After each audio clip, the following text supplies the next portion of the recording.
the opportunity for the Microsoft thing just kind of like fell into my lap out of nowhere. I got a skill point from that. Nice.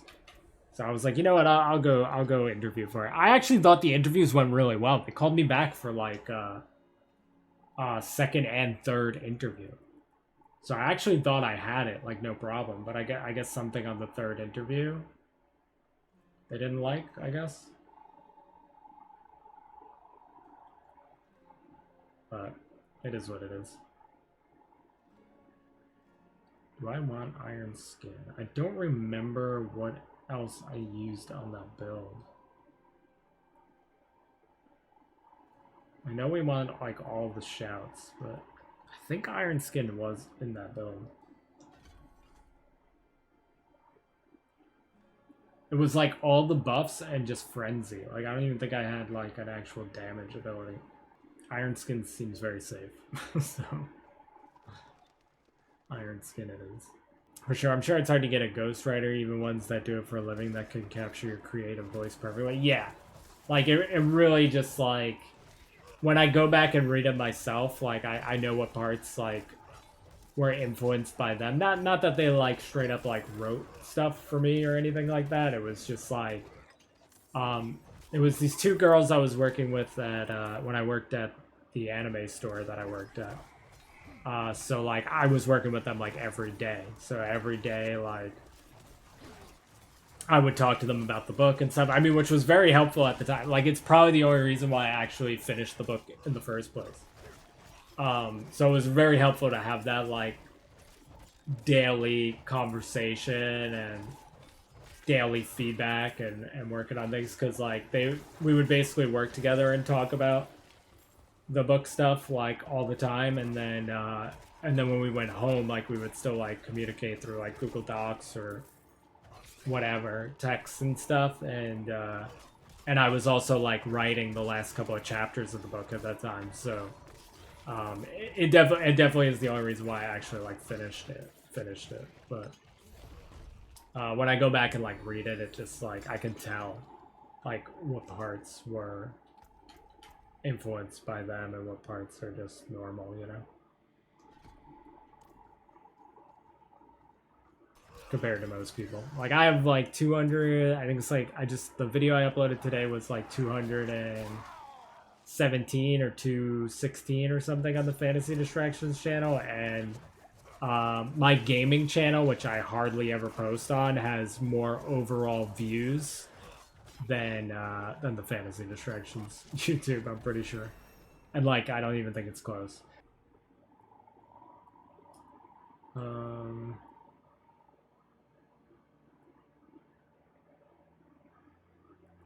might just stack this fortify stuff. I could get leap, I could get war cry.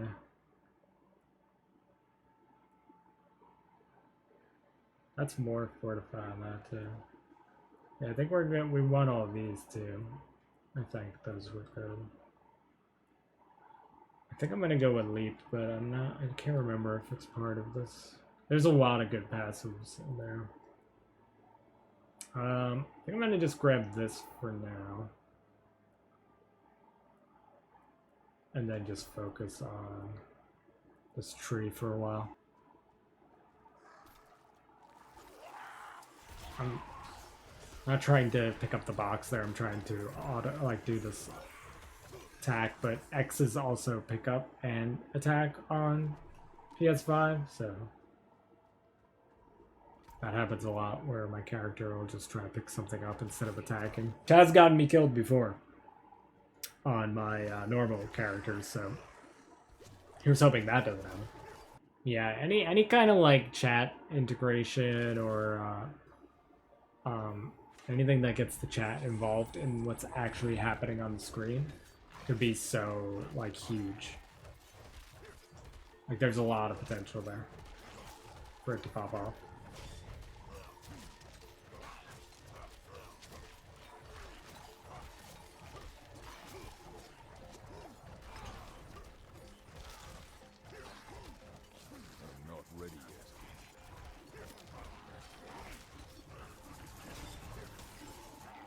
See, right there, I needed my shout. I really, on hardcore, I really need to save that. I think there's another unstoppable thing I could get later.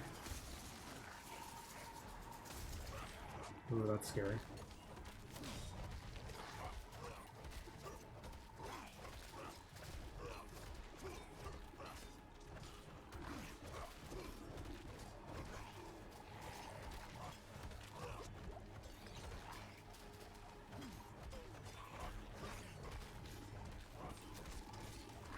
Sorry, I'm focusing like super hard right now.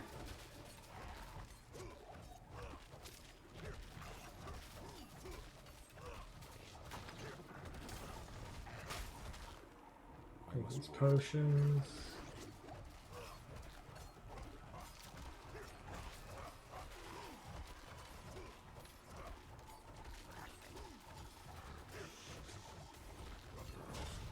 What's funny is I'm saving my shout for the freeze now, and he's not freezing me anymore.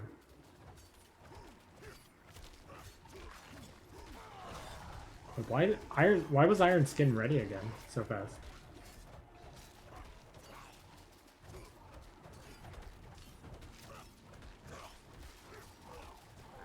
Okay. Couple of little scary moments in there, but overall, not too bad.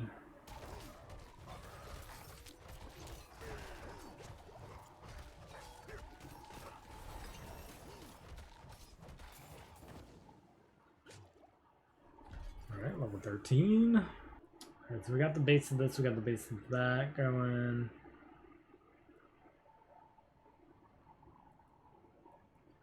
I think now we go Warcry, right? Makes us do more damage. What's the other shout? Do we have... Isn't there 3 shouts? Rallying cry? Oh, it's this one. Challenging shout. It gives us bonus max life.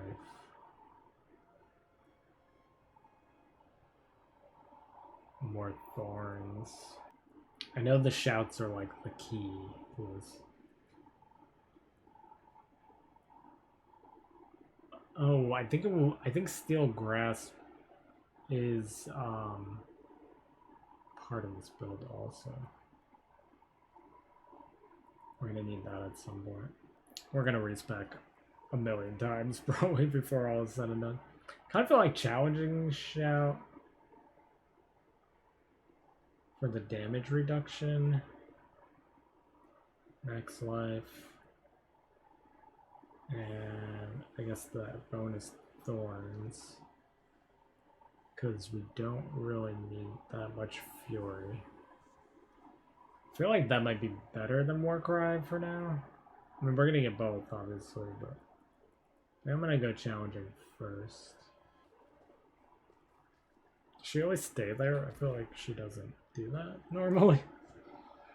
I don't remember that. Thought she like disappears.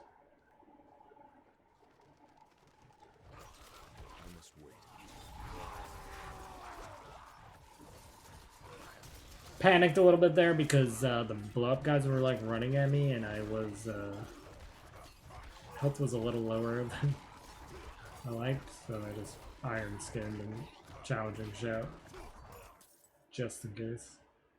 We could not be any closer to level 14. Apparently, it's more than just that goblin. Okay, we did it. Oh, was there a treasure goblin? Did I miss a treasure goblin? Oh, there's a goblin over here.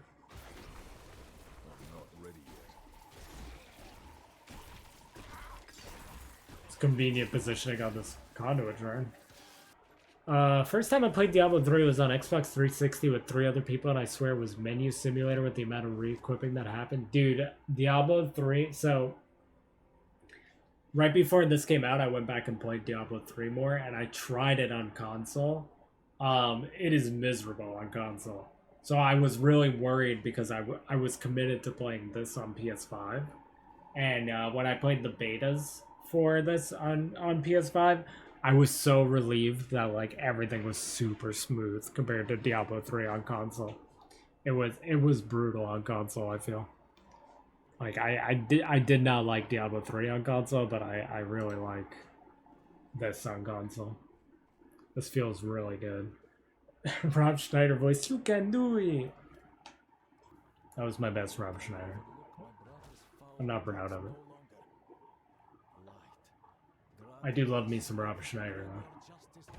He's one of those guys that just, like, kind of disappeared, huh? Like, you know, you still get 47 Adam Sandler movies a year, but... You know, where's my, like, one good Rob Schneider movie, you know? Have you ever heard of A Fork in the Tail? I have not. What is that? Meanwhile, I was looking at that guy, and the other one was doing the overhead of that. We're going with the Thorns one, right? Yeah. It's a 1997 QuickTime mystery adventure PC game that's all real footage where you play as Rob Schneider being himself, who gets sucked back into the real medieval times to fight an evil wizard. How have I never heard of this game? But now I want to play it. Dude, they did so many of those, like, live, like, actual people playing out the part type video games in the 90s. And I'm all about it. They had, like, that... I was talking about this the other day. They had, like, an Aerosmith, like, shooter game for the Sega Genesis. I don't know if anybody actually ever played that besides me and my friend John, but I don't know why. Whenever I think of Sega, I think of that game. And, like, Aerosmith were actually in it, like, physically them. And it was like a shooter, almost like the kind of shooter, like Time Crisis. It was like a Time Crisis shooter, like the ones you would play in the movie theater. I was lucky enough to play it as a kid, or I never would have known. Dude, that's amazing. Sounds like a great childhood. Just because you got to say play a Fork in the Tail starring Rob Schneider as himself. Okay, Revolution X was the name of the game. Maybe it wasn't Oh, it is Aerosmith. Revolution X is a shooting gallery video game developed by Midway and released in arcades in 1994. The gameplay is similar to Midway's earlier Terminator 2 Judgment Day. It's basically Time Crisis, though. But it's themed around the band Aerosmith. The oppressive New Order Nation regime, I want to read the rest of this, and their leader, Helga, have abducted Aerosmith, and players use a mounted gun to control on-screen crosshairs and shoot enemies. The members of Aerosmith are hidden throughout the game's international locales and must be found in order to receive the game's true ending. The arcade game was a critical and commercial success, but all of the ports were negatively received. Yeah, I played it on Sega Genesis, and it was incredible. I can't wait to edit this nonsense that we're talking about with Rob Schneider and Aerosmith and everything into the YouTube video shortened version of this. People are just gonna be like, what? There was an Aerosmith video game? I would have never remembered the name was Revolution X. I actually thought Aerosmith was in the title for some reason. Or like featuring Aerosmith. They're not like in the title at all. It's literally just called Revolution X, but it's like a game about Aerosmith. It's like you would never know from the title. But yeah, getting back to like why I ended up on Aerosmith, there were a lot of those games, especially like when Sega CD came out. They had a lot of like Night Trap and all those games. Like, it's literally just like actual people acting out the stuff. Those type of games were so weird, but interesting. Like, you know, it didn't seem weird at the time or in the moment. I guess we probably thought it was pretty cool back then. But, like, now, like, you look back on that and it's like, that's so weird. But I guess they still do sometimes make games like that, right? They're just all, like, really weird ones. Like Super Seducer and stuff like that. I even had the printed strategy guide with all the timestamps for Night Trap and still never beat it. Yeah, Night Trap was so, like, weird. It was, like, really ahead of its time, too. I actually never owned that game. A friend of mine rented it from Blockbuster and brought it over, and we played it, like, a lot. Like, way more than we probably should have. And then, but I never actually, like, owned it. There was a lot of games like that, like, I had, like, my parents really spoiled me. I had, like, this insane gaming collection. And but there were like some really like big like staple type games. Not that Night Trap was like a staple type game, but like F-Zero, for example. Like F-Zero for Super Nintendo, I never owned, but I played it a lot because a friend of mine rented it and brought it over my house. So it's like I never actually owned that game. I enjoyed that game, but I don't know why I never like got that game or asked my parents for that game. That was just like one of those like staple type games I just never owned for some reason. Night Trap was another one. Torok. Torok for N64. Of course, it's worth like mad money now. That's another game I never actually owned, but I played a lot because my friends would bring it over my house. I don't know why this game just popped into my head, but there was a game for N64 that was like a third-person shooter.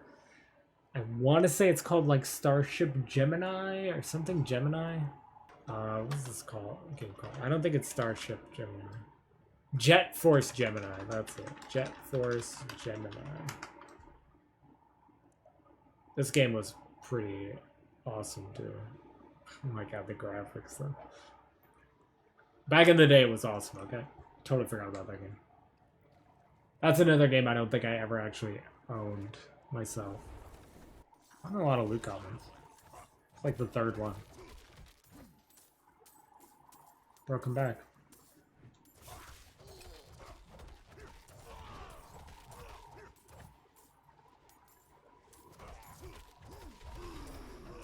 I don't think taunt works on him.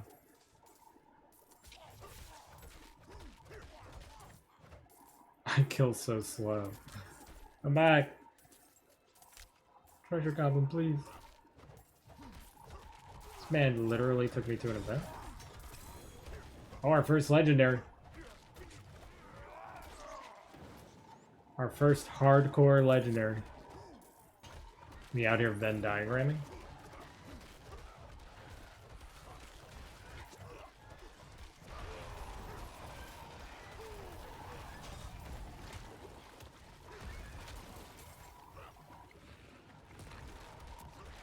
I did not realize those guys were going to blow up. That one could have been really bad. I'm going to have to put a disclaimer on the YouTube video for people that don't come into my stream. That, like, if I look like I'm sitting weird or sitting uncomfortably, it's because I just had surgery on my butt.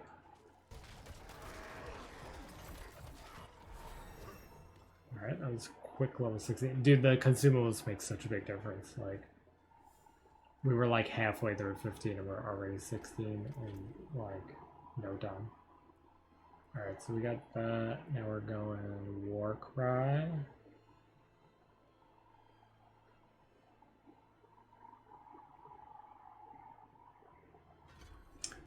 I just got a new weapon, but I kind of feel like my damage is worse. Or not worse, but it's like slowing down. Like I'm not keeping up with the difficulty of the enemies.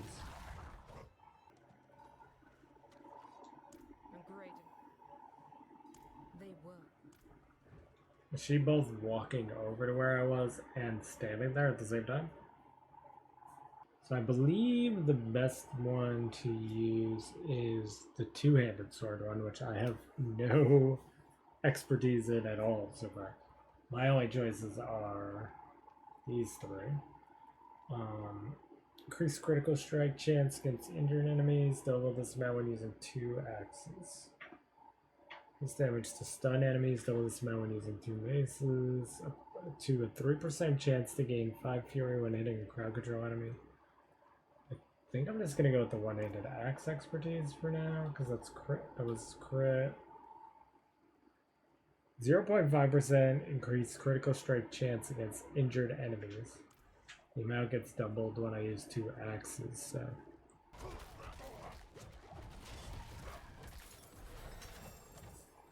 Alright, level 17, we're doing it.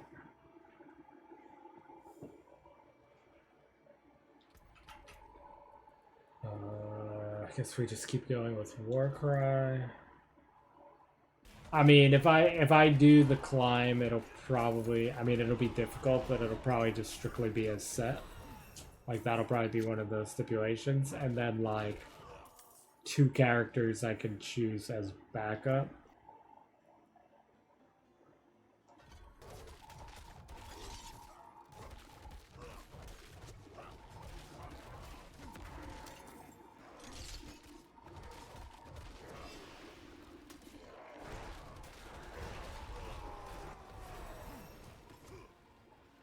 Okay, that was 19 already. Nice.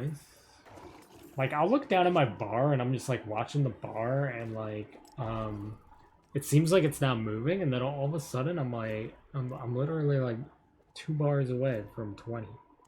Since this expansion came in, I cannot loot certain corpses. By expansion I mean new season. I'm not really sure why I called it an expansion. Because it definitely doesn't add anything. Boom. Alright. Not too bad. Not too bad. If like I said, if we could do like 20 levels of stream, we'll be alright. I don't think we can, but so we have 13 streams to get level 100. Now, obviously, if we die, hopefully we do not, but if we die, that's a pretty big setback. But hopefully that doesn't happen and we just do it straight through. If we do it straight through, I mean, I think there's a pretty good chance of us actually completing this within the month.